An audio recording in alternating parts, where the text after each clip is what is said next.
Sa videong ito sasagutin natin lahat ang mga kadalasan na tanong ng karamihan tungkol sa kanilang problema sa online lending app.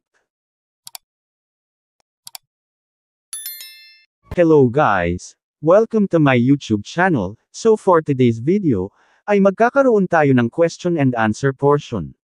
Sa videong ito sasagutin natin isa-isa yung mga kadalasan na tinatanong ng karamihan tungkol sa kanilang problema sa online lending app. Question number 1. Ano po ang gagawin ko? Pinagte-text na po lahat ng contacts ko. Sobrang depressed na po ako. Since andun na tayo doon, ang pinakaunang pwede kong may advice sa inyo ay relax lang kayo, huwag kayong magpa-pressure sa kanila. Itatak nyo sa isipan ninyo na sila ang scammer at hindi kayo. Oo nga't nagpapautang sila, pero sobra-sobra naman ang deduction at processing fee nila, at yun ay violation sa Fair Debt Collection.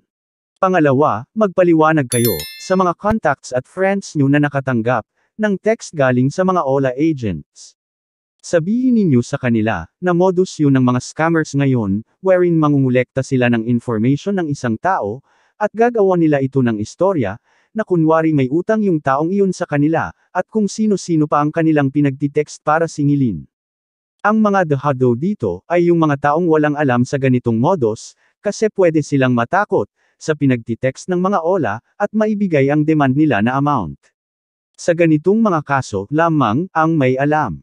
Pangatlo, tatagan nyo ang loob ninyo, huwag kayong magpapatalo sa toket ninyo.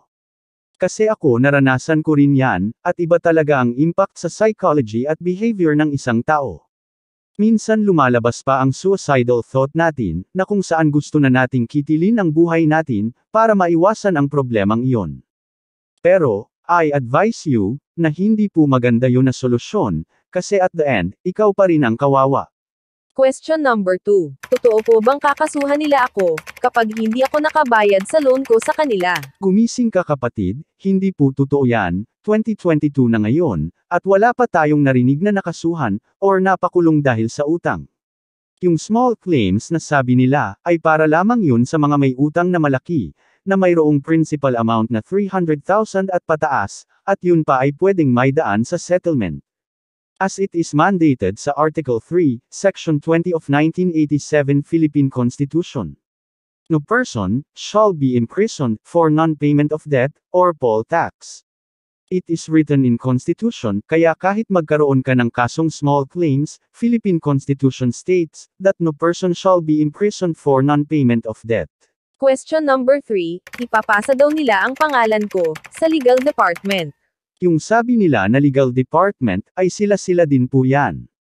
Nagpapanggap lang po sila. Sabihin ko sa inyo, hindi sa text o sa tawag ang ginagawa ng mga totoong legal officers, lalo kung sinasabi nila na sasampahan kayo ng kaso, kasi ang totoo niyan, if may kaso man, na naisampa laban sayo, ay magpapadala sila sayo, via post office, ang Supreme Court, or Metropolitan Trial Court ng Sepina. Uulitin ko, huwag kayo maniniwala sa text o email na nagsasabing may hearing kayo na dapat daluhan dahil Sepina mismo ang pinapadala ng Supreme Court or Metropolitan Trial Court at yung lang ang magpapatunay na talagang may kasong nakasampalaban sayo. Question number 4. Sobrang harassment na po ang ginagawa ng OLA sa akin, babayaran ko pa po ba sila? Kung pinost na nila ang identity mo sa social media, at pinagtitext na din ang mga contacts mo. Diyan pa lang ay patong-patong ang kaso, na pwedeng maipataw sa kanila, at yun ay violation sa Cyber Libel at Data Privacy Act. Kaya ang masasabi ko dyan, ay wag mo na po silang bayaran, kung tutuusin, kulang pa yung inutang mo sa kanila, sa bayad ng paninira nila sayo. Yan lang ang mga katanungan, na pwede nating masagot ngayon.